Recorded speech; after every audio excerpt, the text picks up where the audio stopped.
গাজীপুরের কাশিমপুর থানার ভবানীপুর এলাকায় বেক্সিমকো গ্রুপের একটি পোশাক কারখানায় আগুন দিয়েছে বিক্ষুব্ধ শ্রমিকরা।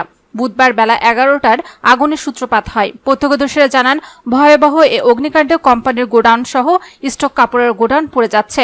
দুপুর 1:45 পর্যন্ত ফায়ার সার্ভিসের কোনো ইউনিট ঘটনাস্থলে পৌঁছাতে পারেনি। এদিকে স্থানীয়রা জানায়, খবর পেয়ে ফায়ার সার্ভিসের কর্মীরা ঘটনাস্থলে আসার পথে বিক্ষুব্ধ শ্রমিকরা তাদের গাড়ি ভাঙচুর করে, ফলে তারা ঘটনাস্থলে ঢুকতে পারেনি। গাজীপুর ফায়ার সার্ভিসের উপসহকারী পরিচালক আব্দুল্লাহ আরেফিন বিষয়টি নিশ্চিত করে বলেন, বিগ বস নামে একটি কারখানায় আগুন লাগার খবর পেয়ে আমাদের 2টি ইউনিট ঘটনাস্থলের দিকে যায়। পরে বিক্ষুব্ধ শ্রমিকরা আমাদের একটি গাড়ি ভাঙচুর করলে কর্মীরা চলে আসে। পরে আমরা সেনাবাহিনীর সহায়তা চেয়েছি, তারা সহযোগিতা করলে আমরা গিয়ে আগুন নিয়ন্ত্রণে কাজ করব। এর আগে সকাল থেকে বকেয়া বেতনের দাবিতে বেক্সিমকো কারখানা শ্রমিকরা আন্দোলন শুরু করেন। এ সময় তারা রাস্তা অবরোধ করে রাখেন।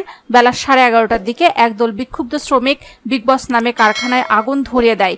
পরে তারা লাঠিসোঁটা নিয়ে অবস্থান নিয়ে রেখেছে। এখন পর্যন্ত আগুন জ্বলছে।